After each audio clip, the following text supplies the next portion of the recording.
নিজে মানতে হবে। আর 4 নম্বর হলেন কোরআনের বিধান জমিনে বাস্তবায়ন করতে হবে।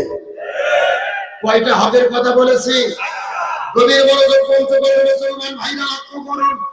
এই 4টে হকের ভেতরে আপনি যখন কোরআন পড়বেন আপনার কোনো বিপদ হবে না। আপনি কোরআন বুঝবেন আপনার কোনো বিপদ হবে না। আপনি নিজে কোরআন মানবেন আপনার কোনো বিপদ হবে না। যখনই আপনি বলবেন কোরআনের বিধান জমিনে বাস্তবায়ন করতে চাই, তখনই আপনাদেরকে বিপদের মধ্যে পড়তে হবে।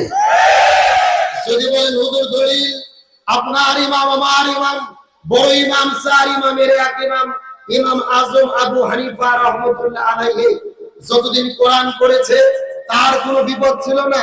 যতদিন কোরআন বুঝেছে তার কোনো বিপদ ছিল না। নিজে আমল করেছে তার কোনো বিপদ ছিল না। যখন ইমাম আবু আজম আবু হানিফা রাহমাতুল্লাহ আলাইহি বলেছেন শুধু কোরআন বুঝলে হবে না, কোরআনের বিধান জমিনে বাস্তবায়ন করতে হবে, তখনই তাকে 2 বছর জেলে বন্দী করে রাখা হয়েছে। আমাদের বিশ্বনবী মুহাম্মদ রাসূলুল্লাহ সাল্লাল্লাহু আলাইহি ওয়াসাল্লাম যতদিন কোরআন পড়েছে তার কোনো বিপদ ছিল না। যতদিন কোরআন বুঝেছে তার কোনো বিপদ ছিল না। রাসূল যখন কোরআন নিজে মেরেছে রাসূলের বিপদ ছিল না। যখনই রাসূল বলেছেন জমিন যার, আইন চলবে তার, আল্লাহর কোরআন দিয়ে জমিন পরিচালনা করতে হবে, তখনই আমাদের নবীজিকে 3.5 বছর জেলে বন্দী করে রাখা হয়েছে।